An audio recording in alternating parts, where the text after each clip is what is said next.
formula X2O3, it can be reduced by the hydrogen to give free metal and water. 0.596 gram of metal oxide required 6 milligram of hydrogen for complete reduction. The atomic weight of the metal in AMU is. हमें क्या बताना है? Atomic weight of metal बताना है।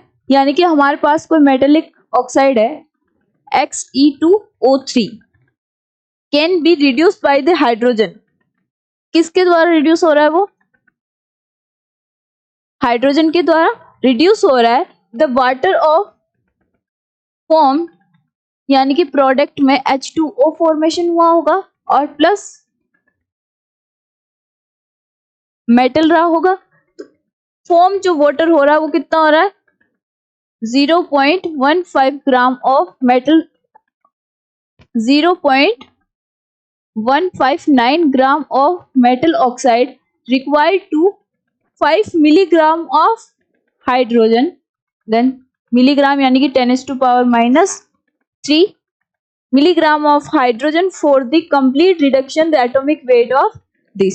यानी कि ये ग्राम है तो number of mole is 1596 divided by molar mass.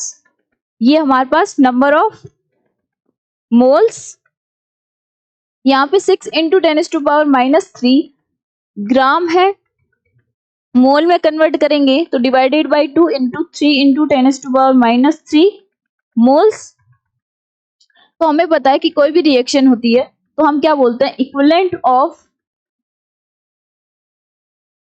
X2O3 equal होगा equivalent of H2, right. Then equivalent of X2O2 जो है वो कितना है?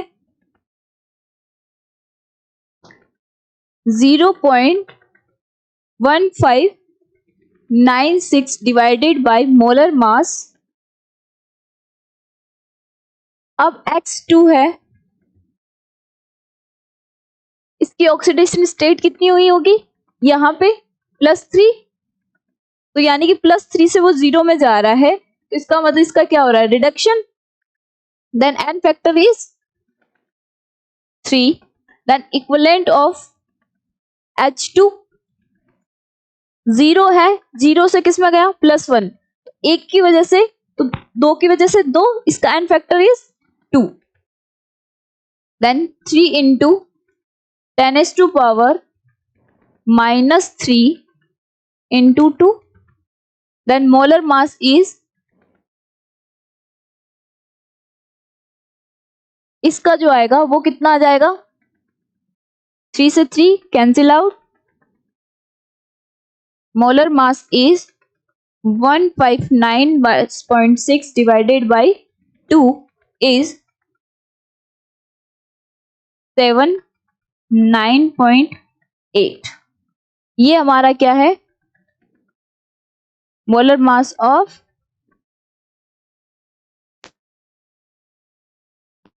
मोलर मास किसका है? X2O3 का।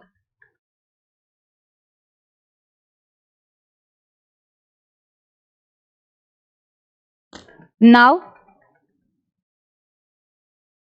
X2O3 इसको सॉल्व करेंगे, यानी कि 2x प्लस ऑक्सीजन जो है वो कितना? 48 is equal to 159.6, then 2x equals to 1596.6 minus 48, तो जो आंसर आएगा वो आएगा 6.111 2x। देन x की वैल्यू जो आएगी वो आएगी 55.8। यहाँ पे जो हाइड्रोजन है वो 0 से किस में गया? 1 में, तो इसका n फैक्टर क्या हो जाएगा? एक हाइड्रोजन के लिए 1।